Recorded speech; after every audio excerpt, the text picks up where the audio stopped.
Let's now look at a few exercises regarding the modulus functions. Exam past paper exercises, I mean. Let's start with this one. This is Spring 2012, question paper 21 and question 1.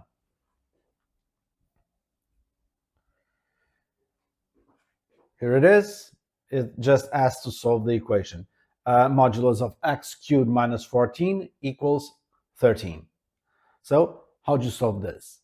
First of all, you have to divide this into the two possibilities that you may have. What do I mean with that? If what you have inside the modulus is positive or equal to 0, then its content stays the way it is. So this is just going to be x cubed minus 14 equals 13. If the content of the modulus is negative, then you have to multiply the whole thing by minus 1, basically inverting the position of the terms over there. So 14 minus x cubed equals 13. Now you have to solve for each one and eventually figuring out the domain by working this out as well. So you work this the way you know for a long time. So this is going to be x equals 3. And here the domain, you're going to end up with x bigger or equal to more or less, this is cube root of 14, but you need to know how much that is. You're going to understand in a second. This is more or less 2.41. And if x is smaller than 2.41, more or less that, then x equals 1. Now you have to compare the results that you have here, basically the solution to the equation, with the domain, because sometimes it may happen that the result of the equation is not consistent with the domain. In this case, it is. What do I mean with this? 3 is indeed bigger or equal to this value, and 1 is smaller than this value. If it wasn't, let's say that for the sake of argument that this was 4. X equals 4 if x is smaller than more or less 2.41, then it would make sense. So this wouldn't be a solution to the equation. That's the reason why I plugged this into the calculator to see the value, so I could actually compare the result with the domain. Let's look at another exam question. This one over here. This is the Spring 2011 question paper 21. Again, question 1.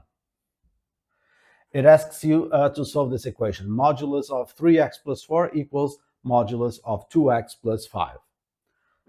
You already know how to solve this. I already showed you.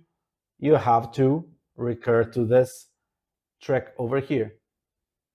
You square both sides of the equation, get rid of the modulus, and substitute it by the content of the modulus square. You do this in both sides. Expand, and eventually you'll have, in this case, a quadratic that you then have to solve. You solve the quadratic and you eventually end up with the values x equals minus 1.8 or x equals 1.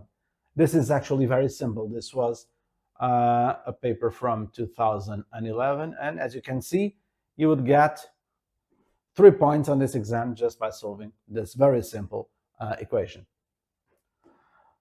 This one, this is an older one. This is from 2005, and you have this inequality.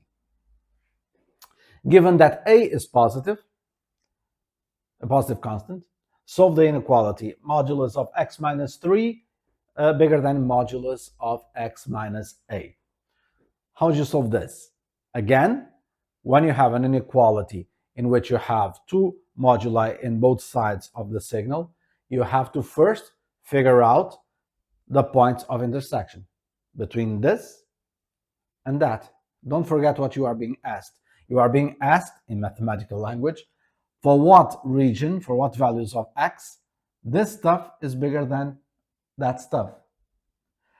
And it starts getting bigger from the point of intersection onwards or before that. That's what basically we're trying to figure out. So to get the point of intersection, we first have to do a side calculation that involves substituting this by equal. And this, once you do that, this will become basically the question that we did before. You have to get rid of the moduli and substitute it by squares, expand, take care of the equation that you'll get. In this case, It was just a linear equation in terms of a, and you'll get the value x equals 2a. So this is going to be the point of intersection. Don't forget that a is a positive constant, so this shouldn't have that equal over there. It's just bigger. And this is the point of intersection. So you have two possible answers once you get that. Either this is true when x is bigger than 2a, or this is true when x is smaller than 2a. There's no other option. So what do? You test it. Let's test first by picking a value that's bigger than 2a. But we don't know what a is, so what value are we going to pick? We know enough. We know that a is positive. So if we pick 3a, whatever a is, knowing that it is positive, we know that this is always going to be bigger than that. So let's use 3a and substitute it over here. What you get? 3a minus 3a is 0, and 3a minus a is 2a. So is 0 bigger than 2a? Not if a is positive, as it is. So this cannot be the correct answer. Which means, since you only have two, that this is the correct answer. But let's just make sure. Not that you have to do this part on the exam. You already found your answer, but it's just to prove my point.